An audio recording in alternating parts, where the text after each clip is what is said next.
നമസ്കാരം, ഞാൻ ഷിംജിത്ത് തില്ലങ്കേരി. ഇന്ന് നിങ്ങളെ പരിചയപ്പെടുത്തുന്നത് പാണ്ഡവത്തിരി നായ്ത്തേക്ക് എന്ന് പറയുന്ന ഒരു ഔഷധ ചെടിയാണ് ഞാൻ ഇന്ന് നിങ്ങളെ പരിചയപ്പെടുത്തുന്നത്. ഇതിൻ്റെ പ്രത്യേകത എന്ന് പറഞ്ഞാൽ ഇതിൻ്റെ തളിരിലകൾ, ഈ കാണുന്ന ഇലകൾ വെളിച്ചെണ്ണയിൽ മുക്കിയിട്ട് കത്തിക്കാൻ പറ്റും. പണ്ട് കാലത്ത് പാണ്ഡവർ വെളിച്ചത്തിന് പകരം കത്തിച്ചതാണ്. പണ്ട് കാലത്ത് ടോർച്ചൊന്നും ഉണ്ടായിരുന്നില്ല. അന്ന് പാണ്ഡവർ ഇത് കത്തിച്ചിട്ടാണ് പോയിരുന്നത് എന്നാണ് പറയപ്പെടുന്നത്. ഈ ചെടിക്ക് ഒരു പൂവുണ്ടാവും. ഇതാ കണ്ടില്ലേ, ഒരു വയലറ്റ് കളറുള്ള ഒരു പൂവ്.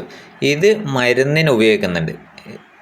ഇത് സാധാരണ നമ്മുടെ പാറക്കെട്ടുകളിലോ അതുപോലെ മലഞ്ചെരുവിലാണ് ഇത് കാണപ്പെടുന്നത്. ഇതിൻ്റെ തളിരിലകൾ, ഈ തളിരിലകളാണ്, പച്ച ഇലയാണ് കത്തുന്നത്. കണ്ടില്ലേ, പച്ച തളിരിലകൾ ഇതാണ് കത്തുന്നത്. ഇതിൻ്റെ പേര് നായ്ത്തേക്ക്, നായ്ക്കുമ്പിള്, പാണ്ഡവത്തിരി എന്നെല്ലാം അറിയപ്പെടുന്നുണ്ട്.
Yay!